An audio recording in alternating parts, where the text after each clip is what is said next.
নবম শিক্ষকবৃন্দ, আপনাদের প্রত্যেকের সিকেবি কোচিং সেন্টারের পক্ষ থেকে আন্তরিক শুভেচ্ছা ও অভিনন্দন। আজকে সবথেকে গুরুত্বপূর্ণ একটি তথ্য দ্য ডেইলি ক্যাম্পাসে প্রকাশিত হয়েছে। শিক্ষা মন্ত্রণালয় এনটিআরসি এর সভা মঙ্গলবার, আলোচনা ইস্যু 4টি।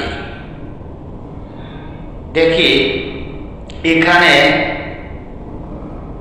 বেসরকারি শিক্ষক নিবন্ধন প্রত্যয়ন কর্তৃপক্ষ সার্বিক বিষয় নিয়ে আলোচনা করতে সভা ডেকেছে শিক্ষা মন্ত্রণালয়। আগামী মঙ্গলবার বিকেল 4টায় শিক্ষা মন্ত্রণালয়ের সভাকক্ষে এই সভা অনুষ্ঠিত হবে। সভায় এনটিআরসির 4টি বিষয় নিয়ে আলোচনা হতে পারে বলে জানা গেছে।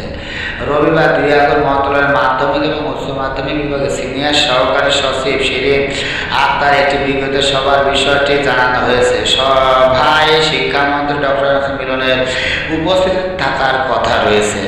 তার মানে এই আজকে যে মানববন্ধন হয়েছে, এই মানববন্ধনের কিছুটা কার্যকারিতা আমরা পাচ্ছি। যাই হোক, আমাদের এই চ্যানেলে আপনারা সবাই সাবস্ক্রাইব করে রাখবেন, কারণ এনটিআরসি এর নবম শিক্ষক নিয়োগ বিজ্ঞপ্তি সম্পর্কে গুরুত্বপূর্ণ তথ্য আমরা দিয়ে দেব। এবার আমরা আজকে মূলত বলতে পারি যে এই নবম শিক্ষক নিয়োগ বিজ্ঞপ্তি একটি সবথেকে গুরুত্বপূর্ণ আলোচনা হবে এনটিআরসি-তে আগামী মঙ্গলবারে।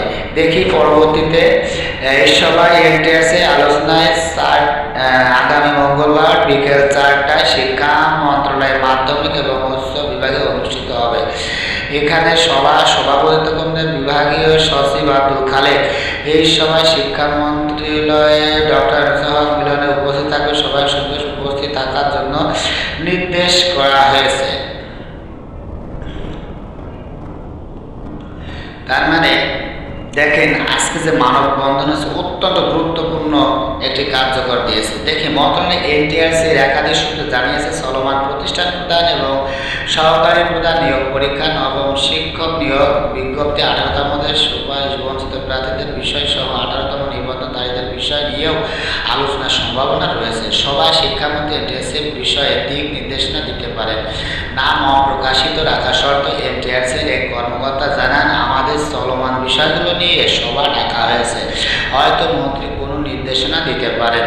তার মানে সুপ্রিয় দর্শক মণ্ডলী, নবম শিক্ষক নিয়োগ বিজ্ঞপ্তি সম্পর্কে যাবতীয় তথ্য সম্পর্কে জানতে চাইলে আমার এই চ্যানেলটি সাবস্ক্রাইব করে রাখুন।